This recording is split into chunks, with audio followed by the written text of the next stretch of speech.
Friends, Malayalam media പുതിയൊരു വീഡിയോയിലേക്ക് എല്ലാവർക്കും സ്വാഗതം. ഇന്നത്തെ വീഡിയോ എന്ന് പറയുന്നത് മൂവി റിവ്യൂ ആണ്. ഞാനിന്നൊരു സിനിമ കണ്ടായിരുന്നു. നമ്മുടെ ജോഫിൻ ടി ചാക്കോ സംവിധാനം ചെയ്ത, നമ്മുടെ ആസിഫ് അലി, അനശ്വർ രാജൻ എന്നിവരൊക്കെ പ്രധാന വേഷം കൈകാര്യം ചെയ്ത ഒരു മിസ്റ്ററി ക്രൈം ത്രില്ലർ സിനിമയാണ്. രേഖാചിത്രം എന്നാണ് സിനിമയുടെ പേര് വരുന്നത്. അപ്പോൾ ഈ സിനിമയുടെ വിശേഷങ്ങളാണ് ഇന്നത്തെ വീഡിയോ എന്ന് പറയുന്നത്.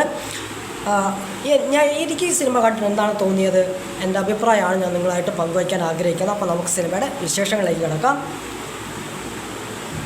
രേഖാചിത്രം ജോഫിൻ ടി ചാക്കോ സംവിധാനം ചെയ്ത് ആസിഫ് അലി, അനശ്വർ രാജൻ, മനോജ് കെ ജയൻ, സിദ്ദിഖ് എന്നിവരൊക്കെ പ്രധാന വേഷം കൈകാര്യം ചെയ്ത ഒരു മിസ്റ്ററി ക്രൈം ത്രില്ലർ സിനിമയാണ് രേഖാചിത്രം എന്ന് പറയുന്ന ഈ ഒരു സിനിമ എന്ന് പറയുന്നത്. ഇനി നമുക്ക് സിനിമയുടെ പ്ലോട്ട് എന്ന് വെച്ച് നോക്കാം. ഈ സിനിമയുടെ പ്ലോട്ട് എന്ന് പറയുന്നത്, ഈ സിനിമ തുടങ്ങുന്ന തന്നെ ഒരു മലക്കപ്പാറ എന്ന സ്ഥലത്തു നിന്നാണ്. അവിടെ ഒരു ക്രൈം നടക്കുകയാണ്. അവിടെ നിന്നാണ് സിനിമയുടെ സ്റ്റാർട്ടിങ് എന്ന് പറയുന്നത്. അവിടേക്ക് എത്തുന്ന നമ്മുടെ നായകൻ, അതായത് CI വിവേക് ഗോപിനാഥ്, അതായത് ആസിഫ് അലിയാണ് ആ ക്യാരക്ടർ കൈകാര്യം ചെയ്യുന്നത്. സസ്പെൻഷൻ ലഭിച്ച് പണിഷ്മെൻറ്റ് ട്രാൻസ്ഫർ കിട്ടി മലക്കപ്പാറയിലേക്ക് എത്തുന്ന CI വിവേക് ഗോപിനാഥ് എന്ന പോലീസുകാരൻ അടയാളപ്പെടുത്തുന്നത് നിഗൂഢതകൾ ഒളിപ്പിച്ചു വെച്ച ഒരു ശവ കുഴിയിലേക്കാണ്. അവിടെ നിന്നാണ് സിനിമയുടെ സ്റ്റാർട്ടിംഗ് പോയിൻ്റ് എന്ന് പറയുന്നത്. ആ രഹസ്യങ്ങളുടെ ചുരുളഴിക്കാൻ വിവേക് ഗോപിനാഥ് നടത്തുന്ന യാത്രയാണ് ഈ രേഖാചിത്രം എന്ന് പറയുന്ന ഈ ഒരു സിനിമ എന്ന് പറയുന്നത്. വർഷങ്ങൾക്ക് മുമ്പ് നടന്ന ഒരു കൊലപാതകം, അജ്ഞാതമായ മൃതദേഹത്തെക്കുറിച്ച് നടത്തുന്ന അന്വേഷണമാണ് ഈ ചിത്രത്തിൽ ഉടനീളം പറഞ്ഞു പോകുന്നത്. ഇരുട്ടറകളിൽ തളയ്ക്കപ്പെട്ട രഹസ്യം വെളിച്ചം കാണുമ്പോൾ തെളിയുന്നത് ചതിയുടെയും വഞ്ചനയുടെയും നെറികേടിൻ്റെയും അസ്ഥി മരവിപ്പിക്കുന്ന ചില സത്യങ്ങൾ കൂടിയാണ്. വർത്തമാനകാലത്തെയും ഭൂതകാലത്തെയും ചിത്രം സംയോജിപ്പിക്കുന്നുണ്ട്. പഴയ കാലഘട്ടത്തിൻ്റെ ഭാവുകത്വം അമിതമാവാതെ ഒട്ടും ചോരാതെ തന്നെ പ്രേക്ഷകരിലേക്ക് എത്തിക്കാൻ ജോഫിൻ ടി ചാക്കോ എന്ന ഈ സംവിധായകന് കഴിഞ്ഞിട്ടുണ്ട് എന്നുള്ളതാണ് എനിക്ക് പറയാനുള്ളത്.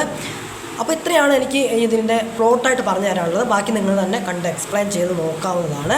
പിന്നെ ഈ സിനിമ എന്ന് പറയുന്നത് ഇടവേളയില്ലാത്തൊരു സിനിമയാണ് ഈ ഒരു സിനിമ എന്ന് പറയുന്നത്.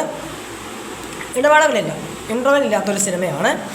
ഇനി നമുക്ക് ഈ സിനിമയുടെ ക്ലൈമാക്സ് ഒന്ന് പരിശോധിക്കാം. ക്ലൈമാക്സ് കാണേണ്ട ക്ലൈമാക്സ് തന്നെയാണ്. ക്ലൈമാക്സിൽ നമ്മൾ ആഗ്രഹിക്കുന്ന ഒരാൾ വരുന്നുണ്ട്. അത് ഞാൻ പറയുന്നില്ല, സസ്പെൻസാണ്, നിങ്ങൾ തന്നെ കണ്ട് എക്സ്പ്ലെയിൻ ചെയ്യുക. ഇനി നമുക്ക് ഈ സിനിമയുടെ ഓവറോൾ ഒന്ന് നോക്കാം. ഫസ്റ്റ് ഹാഫ് പറയുന്നത് കേസിൻ്റെ അന്വേഷണങ്ങളും കോർത്തിണക്കിക്കൊണ്ടാണ് ഫസ്റ്റ് ഹാഫ് മുന്നോട്ട് പോകുന്നതെങ്കിൽ, സെക്കൻഡ് ഹാഫിലോട്ട് കടക്കുമ്പോൾ കഥ അതിസങ്കീർണമായി തീരുകയാണ് ചെയ്യുന്നത്. ഇനി പെർഫോമൻസ് വെച്ച് നോക്കുകയാണെങ്കിൽ, വിവേക് ഗോപിനാഥ് എന്ന പോലീസുകാരൻ്റെ വേഷം ആസിഫ് അലിയുടെ കൈകളിൽ ഭദ്രമായിരുന്നു. ആസിഫ് അലിയുടെ കയ്യിൽ, അതായത് ആസിഫ് അലി ഓരോ പോലീസ് വേഷങ്ങൾ കിട്ടുമ്പോഴും അദ്ദേഹം എങ്ങനെയാണോ കൈകാര്യം ചെയ്യുന്നത്, അതുപോലെ തന്നെ ഈ ഒരു സിനിമയിലും അദ്ദേഹം തിളങ്ങാൻ അദ്ദേഹത്തിന് സാധിച്ചിട്ടുണ്ടെന്നുള്ളതാണ് എനിക്ക് എടുത്തു പറയാനുള്ളത്. അതായത് വിവേക് ഗോപിനാഥ് എന്ന ക്യാരക്ടർ ഈ സിനിമയിൽ നല്ലതുപോലെ ആസിഫ് അലി കൈകാര്യം ചെയ്തിട്ടുണ്ട് എന്നുള്ളതാണ് എനിക്ക് പറയാനുള്ളത്. മറ്റൊന്ന് എടുത്തു പറയാനുള്ളത് നമ്മുടെ അനശ്വർ രാജൻ, രേഖ എന്ന ക്യാരക്ടറാണ്. അനശ്വർ രാജൻ കിട്ടിയ ആ ക്യാരക്ടർ അടിപൊളിയായിട്ട് ചെയ്തിട്ടുണ്ടെന്നുള്ളതാണ് എനിക്ക് പറയാനുള്ളത്. രേഖ എന്ന ക്യാരക്ടറിനെ എങ്ങനെയാണോ പ്രേക്ഷകരുടെ മുമ്പിലേക്ക് എത്തിക്കുന്നത് എന്നുള്ളത് അത് അടിപൊളിയായിട്ട് ചെയ്തിട്ടുണ്ട്.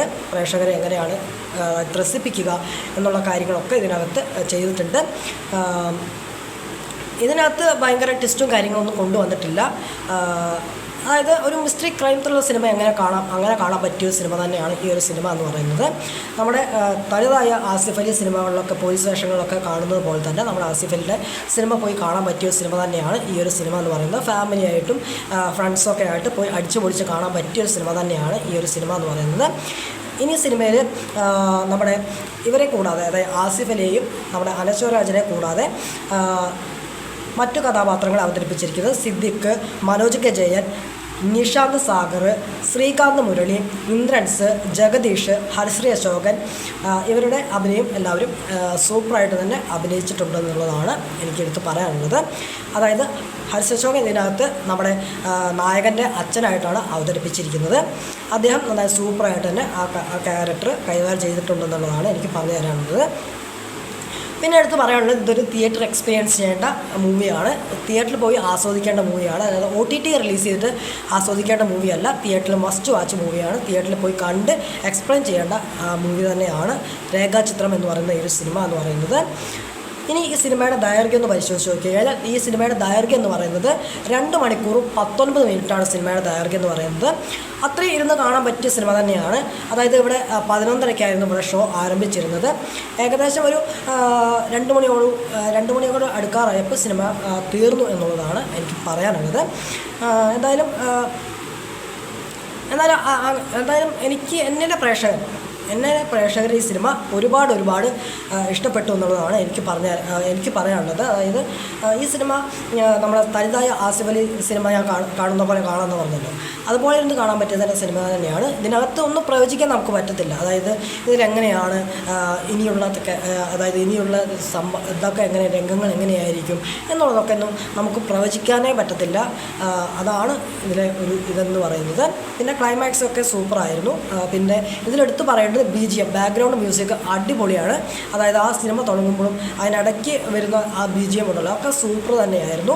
പിന്നെ ഈ സിനിമയുടെ ടൈറ്റിൽ കാർഡ് എഴുതി കാണിക്കുന്നത്, അതായത് ടൈറ്റിൽ എഴുതി കാണിക്കുന്നത് ഈ സിനിമ തുടങ്ങിയിട്ട് ഒരു 40 മിനിറ്റ് ആകുമ്പോഴാണ് രേഖാചിത്രം എന്നുള്ള ആ ഹെഡിങ് കാര്യങ്ങളൊക്കെ അവിടെ എഴുതി കാണിക്കുന്നത് എന്നുള്ളതാണ് പറയാനുള്ളത്. പിന്നെ ഒരു ഗസ്റ്റ് റോള് നമുക്ക് ഇതിനകത്ത് വരുന്നുണ്ട്. അത് ഞാൻ പറയുന്നില്ല, അത് നിങ്ങൾ തന്നെ കണ്ട് എക്സ്പ്ലെയിൻ ചെയ്യുക. ഞാനിത് വീണ്ടും പറയുന്നു. ഓക്കെ, ഞാൻ ഈ സിനിമയ്ക്ക് കൊടുക്കാൻ ഉദ്ദേശിക്കുന്ന റിവ്യൂ എന്ന് പറയുന്നത് 5-ൽ 3 ഞാൻ ഈ സിനിമയ്ക്ക് കൊടുക്കാൻ ആഗ്രഹിക്കുകയാണ്. കാരണം അത്രയ്ക്ക് എനിക്ക് ഇഷ്ടപ്പെട്ടു. കാരണം കുറച്ച് അതായത് 2 സ്റ്റെപ്പ് കുറയാൻ കാരണം എന്ന് പറയുന്നത് നമ്മുടെ ഇതിനകത്ത് കുറച്ച് കാര്യങ്ങളൊക്കെ ഉണ്ട്. അതായത് ഇതിനകത്ത് കുറച്ച് പോരായ്മകളും കാര്യങ്ങളൊക്കെ ഉണ്ട്. അതുകൊണ്ടാണ് എനിക്ക് 2% പോയത് കേട്ടോ. ബാക്കി 80% ഓക്കെയാണ്. ബാക്കി 20% ഓക്കെ അല്ലാത്തുള്ളൂ. ബാക്കിയൊക്കെ ഓക്കെയാണ്. അപ്പോൾ എല്ലാവരും ഈ സിനിമ തിയേറ്റർ വൈസ് കാണുക, എക്സ്പ്ലെയിൻ ചെയ്യുക.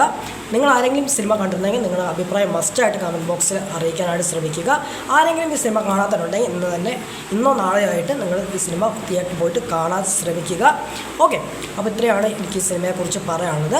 ഓക്കെ, അപ്പോൾ ഇത്രയായിട്ട് എൻ്റെ വീഡിയോ ഇഷ്ടപ്പെട്ട് കഴിഞ്ഞാൽ ലൈക്ക് ചെയ്യാനും ഷെയർ ചെയ്യാനും സബ്സ്ക്രൈബ് ചെയ്യാനും മറക്കാതിരിക്കുക. പിന്നെ ഞാൻ കഴിഞ്ഞൊരു വീഡിയോ ചെയ്തു, കാണാത്തിട്ട് കണ്ട് സപ്പോർട്ട് ചെയ്യുക. പിന്നെ ഐഡൻറ്റിറ്റി എന്ന സിനിമയെ റിവ്യൂ ചെയ്തിട്ടുണ്ട്. അതുപോലെ തന്നെ മാർക്കോ, വിടുതലൈ പാട്ടിൻ്റെ സിനിമയുടെ റിവ്യൂ ചെയ്തിട്ടുണ്ട്. ഇതിൻ്റെ 3ൻ്റെ ലിങ്ക് ഞാൻ ഡിസ്ക്രിപ്ഷൻ ബോക്സിൽ ഇട്ടേക്കാം. കാണാത്തവർ കണ്ട് സപ്പോർട്ട് ചെയ്യുക. പിന്നെ എൻ്റെ ഇൻസ്റ്റാഗ്രാമിൻ്റെ ലിങ്കും ഞാൻ പുതിയ ചാനൽ വാട്സപ്പ് ഗ്രൂപ്പ് തുടങ്ങിയിട്ടുണ്ട്. അതിൻ്റെ ലിങ്കും ഞാൻ ഡിസ്ക്രിപ്ഷൻ ബോക്സിൽ ഇട്ടേക്കാം. എല്ലാവരും ജോയിൻ ചെയ്യുക. അതിലൂടെ നമുക്ക് കോൺടാക്റ്റ് ചെയ്യാവുന്നതാണ്. ഓക്കെ, അപ്പോൾ അടുത്തൊരു പുതിയ വീഡിയോ കാണുന്നതായിരിക്കും. ബൈ.